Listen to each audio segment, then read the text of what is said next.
Hello, everyone. I'm Tammy Warner. I'm with Aortic Hope, one of the board members here, sitting in for Karen today. I'm really happy to be here. Before we start, I want to remind you to click the like button and then make sure you subscribe and hit the bell so you know anytime we're on here. We're going to review all the information from the past week so that you can stay up to date. That's one of our missions, is to keep you up to date with the most recent information that we can find, or how in this community, how aortic disease affects you and what we know about it. So let's go into Movement Monday. So last week we had Movement Monday, and as you know, we're very big on keeping moving as best as you can. Sometimes doing nothing is doing something, but if you could talk to your doctor and find out, even if walking in place, whatever, is what can help you move forward. So I found an article a couple weeks ago about how heat impacts your blood pressure. It feels like I live in Delaware, and it feels like we go right from cold weather to hot weather.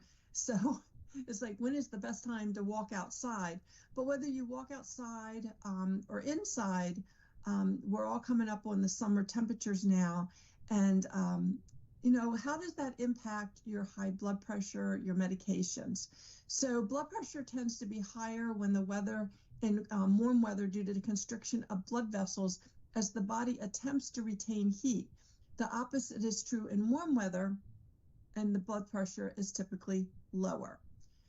That's good if you have high blood pressure, but there is also certain negative relationships between high temperatures and high blood pressure.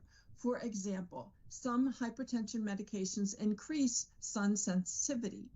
As a result, you have a higher risk of sunburn and a condition called photosensitivity, which is a reaction that can cause skin blisters or a rash. Also, you can experience dizziness, fainting, or falls if the heat-related lowers your blood pressure and it happens too quickly. It's important to know that when your body overheats, you may sweat more, and with sweating can come the risk of dehydration, which may cause your blood pressure to also change. I know anytime my blood pressure is really low, my paramedic son-in-law tells me to drink more water. He's always on me about drinking more water. So be careful to protect yourself from the heat and stay hydrated if you're moving outside in high temperatures. And I think I've talked to some community members who will often decline participating in family events or going out to community events because it's hot outside. But if you take some precautions, and I do know that as far as staying hydrated doesn't just mean that day. Like if you want to go to a community event and you know it's going to be outside, the day before, really be very vigilant about drinking your water, and not iced tea, not coffee, but water, because it really makes a difference to do it the day ahead, not just that day. I know what I've noticed, and I've had a dissection. I know not everybody in our community has had a dissection. Some of you guys are wait and see, but you're still on the different medications. What I've noticed for myself is I can't tolerate the heat like I used to. I get very lethargic, and I will get a headache very quickly. So this article just encourages you to pay attention to that heat and what you can do to keep moving in heat. Let's go on to Topic Tuesday. So this is an interesting one. This is something I had never heard of before I became a member of this community and started understanding about the aortic disease and just our whole aortic system. So your normal aorta valve has 3 leaflets, but you can be born with a bicuspid valve, which puts you at a higher risk with aortic disease. And a lot of people don't even know that you have a bicuspid valve unless it's found by accident or after a dissection. So this is part of our weekly educational series, and And this week is a link from Penn Medicine describing a very important but under-discussed risk factor for aortic dissections. And that is, like I said, bicuspid aortic valves. And to understand bicuspid valves, we must first do a recap of what a normal valve looks like and its characteristics and the jobs that it does. And in most adults, the aortic valve is tricuspid, meaning it has 3 leaflets, and they are called the right coronary cusp, the left coronary cusp, and the non-coronary cusp. So, and in a bicuspid aortic valve, there is a fusion between the aortic cusp, causing a less effective valve from which blood can flow. I do know that part of some routine, as you get older and you go in for a routine health check, some doctors will check this, which is really good. But bicuspid aortic valves are susceptible to many complications, including leaking, which is called regurgitation, or premature narrowing, and they can become stiffer, which is stenosis, both of which can cause the heart to work more and lead to eventually congestive heart failure. Over time, you may develop symptoms including chest pain, fainting, you get tired very easily, shortness of breath. I know another one is a cough, like you sound like you have like pneumonia, or real bad chest cold, and you can get a cough from it. Of particular interest, having a bicuspid aortic valve has been associated with an elevated risk for developing aortic root complications. So the root means where it goes into the heart, including but not limited to aortic dissections and aortic aneurysms.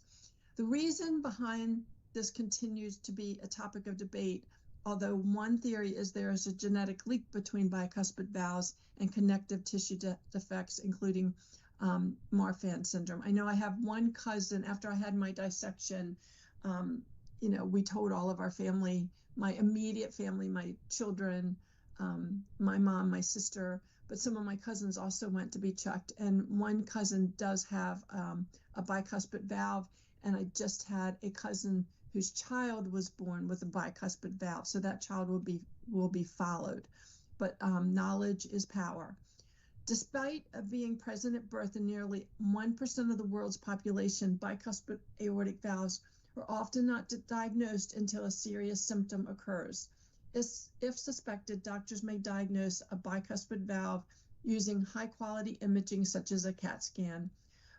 Be sure to inquire about testing if a family member of yours have ever been diagnosed with a bicuspid valve. And this is where I was saying sometimes your doctor's doing a routine health check, a yearly health eval, your insurance, a lot of insurance will pay for this now.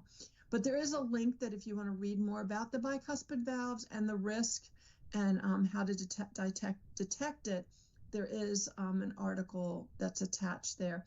It really is not discussed enough. I think, and I feel like aortic stenosis is discussed even less, but it's very important. So there's your topic Tuesday, and we're going to move on now to the John Ritter Research Program for Genetic Testing. I know I contacted them right after I had my dissection. Well, not right after. It took me a few months to kind of get my feet on the ground and understand what was going on. But once I understood, I reached out to this program. You leave your name and number, and they call you back. And there is a link here. But John Ritter Research is known for their genetic testing.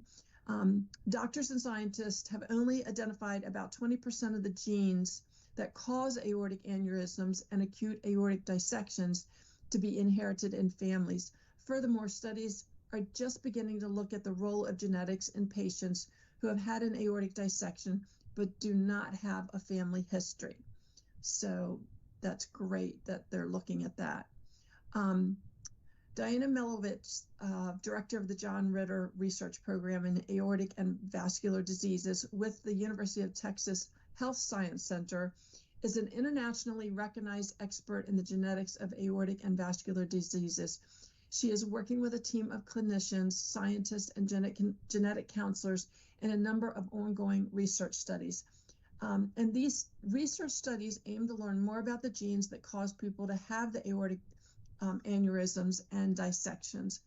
Further identification of genes that cause people to have these conditions will increase our ability to identify who's at risk and provide information on how to better diagnose and manage this vascular disease, aortic and vascular disease.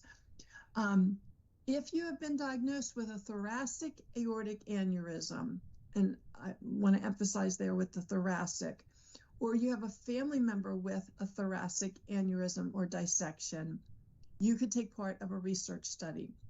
And to learn more about that, we have left the link there to reach them by email. You can also get to them through the contact us on our page. But the genetic counselor will explain the study and review your history and talk to you about the research study that they're doing. But here's the information that you want to know about. Like, what does it look like to participate in this study? And it takes about 30 to 60 minutes. And the first thing is a DNA sample, which you may or may not have already done in a doctor's office, but you just spit in a little jar. It's just a little vial, and you just keep spitting until you get to a line. And then you can also have your blood drawn. They will make arrangements for you to have that done in your doctor's office. Then you will sign a release for medical records so that they can look at your MRIs, your CT scans, your history. Not everybody has to take part. Not everybody in your family has to take part, only the people that are interested. If somebody has passed away, what they're interested in looking at are the medical records. I know my father-in-law had aortic stenosis, and his death certificate says aortic stenosis. And my husband made sure that he kept a copy of all of his records from University of Maryland, so that my husband can be tested correctly, and our children, again, can be tested correctly and know exactly what we're looking for. Obviously, everything will be kept confidential. Your children can participate. Children under the age of 18 will need to give it says assent, but I guess assent to participate. And will you receive the results? What I have found is if they find something that's, if they can identify a gene, they will contact you. If you do not hear from them after you've done all of this, it's because they haven't found anything. Like, they never contacted me back because they didn't find anything. When I had genetic testing through my doctors, it came back and they said they didn't find anything. That doesn't mean there's no genetic connection. It just means at this time, they haven't been able to identify it. So it could or could not be. So you do not have to travel to Houston, which is where they're located. It does not cost you anything to participate. And will you find the gene that's causing the aortic dissections that run in my family? And they might not give you any specific answers, but what they said is we currently know the genes that cause aortic dissections, and 20% or 1 out of 5 families actually know what's happening. This means for the other 80% or 4 out of 5 families, we're still working on identifying those genes. So you might not get answers, but you could be helping your family in the future by giving them all of this information. So I hope that answered some of your questions about participating in a really important study so that they can gather information. They are kind of the hub for the genetics part of aortic disease. And then we're on to Therapeutic Thursday. So if you looked in your medicine cabinet, we want to talk about first aid kits and an emotional first aid kit. Because in your medicine cabinet, you have all kinds of things to help with first aid, but you're not really going to be able to find anything there for the emotional medicine that can help with trauma. And this is very prevalent throughout our community. And since we can't see emotional issues, we tend to ignore having an emotional first aid kit. But this is so important, but it's always it's always very individualized. Like what works for me may not work for you, or what works for me may work for you in a modified way. The best thing that you can do, though, is look at all the different ways that people have used, different techniques that people have used for emotional first aid. So there is an article that's attached here that explains that when we become overwhelmed with any type of stress, including health-related trauma, you may go into a hyper-alert state, perhaps first freezing and then feeling intense energy flooding your body as the fight or flight response kicks in. Fearful or blaming thoughts might arise, perhaps along with an urgent, I must fix this now. What I have found personally is that I have a mental reaction and a physical reaction at the same time. It's not just one or the other.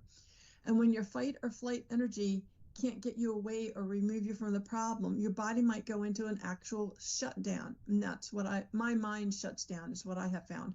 Your mind may feel like it's going elsewhere, and you might feel numb or flat or like you're shrinking or collapsing. But these are 22.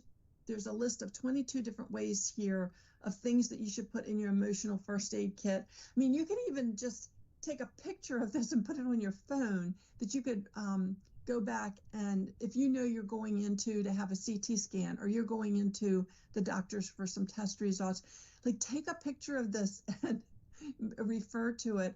I know I recently had to go, so I had breast cancer right before my aortic dissection, and I found what I thought was a swollen lymph node recently in the beginning of May.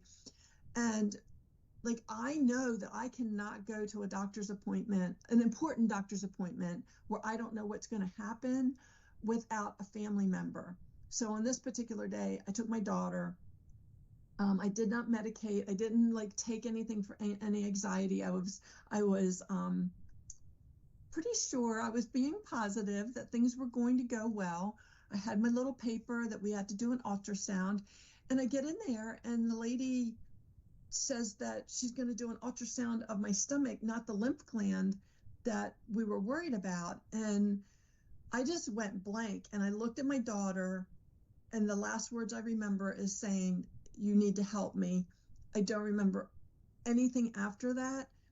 I remember getting in the car, and that's it. Because as soon as something went wrong, even though it wasn't like a physical thing, I just went blank. I felt helpless, and here we go again, and I just blank out. So I know personally, I can't go to any doctor's appointment like that, or any procedure without a family member to back me up. But I do the grounding. I've been here before where I've told you guys, like, I use my fingers to like, and breathe out, breathe in, breathe out. And I just do this until I can calm myself down. And I also find that if I can look at somebody that I trust, I don't know why, but if I can look at my daughter's face, if I can look at my husband's face, sometimes it's even been a nurse, like when I've had biopsies done.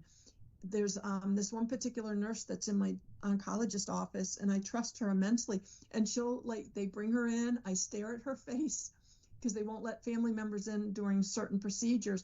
If I stare at her face, I'm able to ground myself. So find out what works for you, and don't be afraid to implement it and ask for it. Like, my daughter wasn't supposed to go back with me, and I said to them, you know, I didn't say I have PTSD, because people kind of scoff when you say that. And I just said, I have a history of blanking out when things don't go as expected. So I need to have a family member with me, and they made it happen.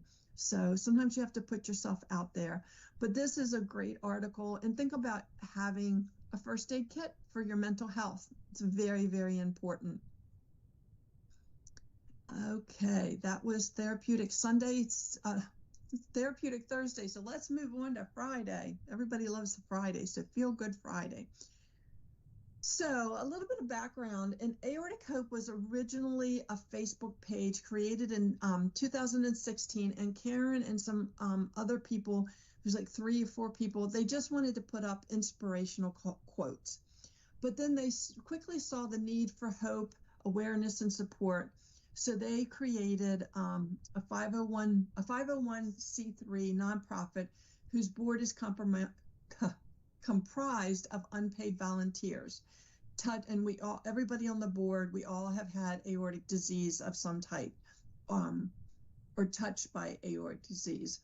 And Aortic Hope soon expanded from just a Facebook page to having a presence on YouTube with their AHTV channel, providing live interviews with practitioners, survivors, caregivers, and there's so much more. There's so much that's happening on YouTube for us. And we want to thank Josh for making that happen. But Aortic Hope has been nominated for the We Go Health, which is advocating for others, healthcare collaborator, patient leader hero. We've also received a Point of Light award. We've been featured on some radio talk shows, recently the Sirius XM radio, the Donna Drake television show. We've attended numerous conferences and symposium. We also participate with the John Ritter Foundation. We collaborate with Rock from the Heart, the Society for Thoracic Surgeon, Eastern Cardiothoracic Surgical Society, and there's a lot more. I know we have several on our calendar coming up just between now and September that we will be present at some of the societies that are meeting, trying to get the word out there. So thank you for supporting us over the last, allowing us to support you over the last 5 years. There's been so much that has happened. I've only been on board for the last 4 years, so I wasn't here for the beginning of it, but I can't believe how much we have grown. I know I send out the Hope Mail. I just printed out 31 labels today to send out Hope Mail just for the month of June, and I'm sending to Ireland, Australia, all over the United States, Canada. So it's a great way to reach out to other people and connect with other people and find out what is happening with research in other places. But the last thing on here is a link of what Aortic Hope means to you, is a video that was put together by some of the people in the community. It's really great. Take a look at it. You share it on, if you have a YouTube channel, share it on your YouTube channel, share it on Facebook, your Instagram, share it to your family. It's really a celebration for us of a lot of hard work. So thank you for being a participant in that. And the next thing is, we made it to Saturday. So share with you Saturday was about our magnets. I have one of these magnets, and I just got a new car, and it doesn't attach to my new Jeep. Everything is plastic on the back, but it will attach to the gas tank cover. So I've been campaigning to get some of the clings so I can put it on my windows. And also I think, like, with some of the clings, the Aortic Hope clings with our symbol, you could take it to your doctors and ask them to put it in their office windows. So, but we just celebrated Mother's Day. Now Father's Day is coming around the corner, and for a $10 donation, you can get an aortic disease awareness magnet. I will tell you, I have had more than one person, when I've gotten out of my car, say, what is Aortic Hope? I have a father with aortic stenosis. Is that part of this? And then we have a conversation. That's the same thing that happens to me. I was standing in line buying ice cream at our little local homemade ice cream store this weekend, and the man behind me said, "Can I ask you, your sweatshirt says Aortic Hope. What's Aortic Hope?" And I told him very quickly. And he said, "So you're a survivor?" And I said, "Yes." He said, "Can I touch you? I don't know anybody that's ever survived, but my wife works for Johnson & Johnson, and I know exactly what that is." So it can start up a fun conversation sometimes. But these magnets are very sturdy. I've had mine for over 4 years. It doesn't fade. So order yours and give yourself a gift, or a gift to somebody in your family. So let's move on to Scientific Sunday. There's a lot of information here. We have been working really closely with Ryan Rodmer. He is our Director of Genetic Education, and he has so kindly agreed to educate us on the genetics. And there's just one little section here, the introduction I would like to read to you. So you'll know what we're working on for you. But in previous blogs, he talked about the genetic risk factors for hereditary thoracic aortic diseases, including syndromic conditions like Marfan-Lewy Dietz and Ehlers-Danlos syndrome. There's several others. Today, we're going to focus on a genetic cause that isn't part of a larger syndrome, and it is non-syndromic hereditary thoracic aortic disease, or they call it HTAD, a condition that might be relevant to some aortic dissection survivors or those with a family history of dissection. Don't forget to check out the previous blogs, because this is a series that he's doing for us. It's a great way to become familiar with the terms. Not all of the posts are specific syndromes, so it's not, you don't have to go through and look for just yours, but it's a great way. But the first post from the series really laid the groundwork for our discussion, and it's critical. He's also willing to answer your questions, so we've provided his contact information. And again, the Think Aorta, Think Family is part of our campaign with our sister group of Think Aorta US. So take advantage of this, because he is so knowledgeable and he's willing to provide his time and write it in a way that we can understand it. I know I have Googled and tried to go to some very scientific, because I didn't want somebody's opinion, and I've been trying to go look at some of the medical journals, and I end up reading the first paragraph, and then I scan down to the last paragraph and try to understand it. But then I realized that the information that they're giving me, this might not have been a great study at all. The information that I'm looking for, this might not be the right answer because the study is bad. But he's doing all of that work for you. So thank you very much to Ryan, and please take advantage of his knowledge. Thank you very much. Okay, and the next thing, some fun stuff that's coming up. I know last week we had bingo, we had the Aortic Kitchen last week. They had Aortic Kitchen, I think, earlier today. So episode 3 is coming up on June 6th with Chef Rob and Mindy Seltzer. They have so kindly agreed to do this. They are culinary and nutrition educators, and they want to be able to educate our community about enjoying food that can benefit us and decision making when it comes to eating. So there's this is number 3 of a 3-part series that's coming out. It's going to be on YouTube, and so as you're watching it, you can type in your questions in the chat. So if you're like, can I use margarine or something? If he uses butter, can I use margarine? Obviously, I would say no, but you can ask him questions in a live setting while he's doing it.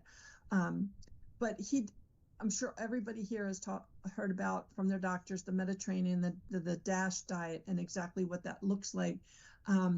So he's going through that for us, and I know they've done soup, they've done salad.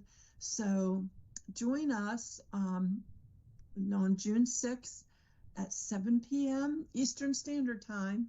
So you people, I know I've sent a bunch of hope mail out to California today. So all you people in California, make sure you're paying attention to Eastern Standard Time. So, and that is it. Please make sure that you check our blog once in a while. All of our events are always on our blog of what's coming up. And we're so happy that you're here. We appreciate you. And happy 5th anniversary to Aortic Hope. Thank you, everybody. See you next week.